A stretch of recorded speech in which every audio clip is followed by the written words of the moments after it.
Dylan Ballback to the defense. Your Honor, opposing counsel, members of the jury, crime was not found. It was created. We will be proving to you today that this crime was created by government agent Mickey Keenan, who spearheaded the entrapment of Midlands businessman Avery Bancroft. Now, members of the jury, the prosecution just came before you and told you a little bit about this man, Mickey Keenan. But let me tell you the real story. Mickey Keenan was sick of busting small fish. He wanted to catch a big one. So when the opportunity to go undercover with the Midlands Gambling Commission arose, he jumped on it. His job? To find crime.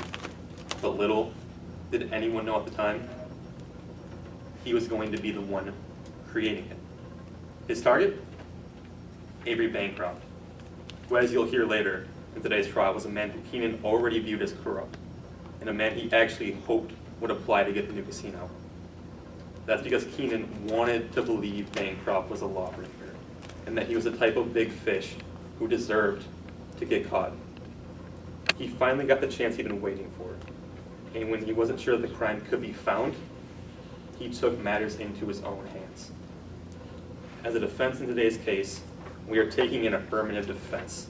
The defense admits that the bribery took place, but today we will be showing you how that bribery was coerced, that Avery Bancroft was entrapped into doing so by government agent Mickey Keenan. And we have to prove this entrapment occurred by preponderance of the evidence, meaning that if you find it, more likely than not, that Avery Bancroft was entrapped by Mickey Keenan into making this bribe, you must find him not guilty.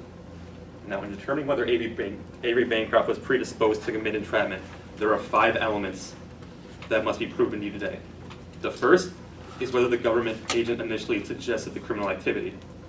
And the second is the defendant's character and reputation, including criminal history or lack thereof.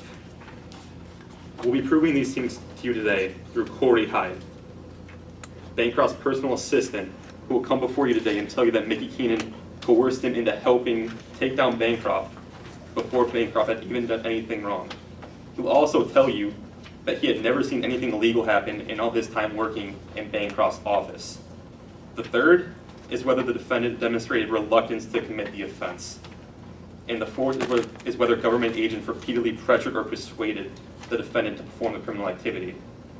We'll be proving both of these things through Avery Bancroft himself, who will be coming before you and telling you he had never even thought of committing bribery until Keenan pressured him into doing so, that there was no corruption to be found until Keenan created it. The fifth and final element is the defendant's level of participation in the offense. For this element, we'll be calling upon Auditor J.D. Williamson, who will come before you and tell you that there was no documented evidence that Bancroft had, or was likely to engage in bribery. That the bribery scheme was entirely thought of and implemented by Keenan. That Keenan did not find crime. He created it. Thank you.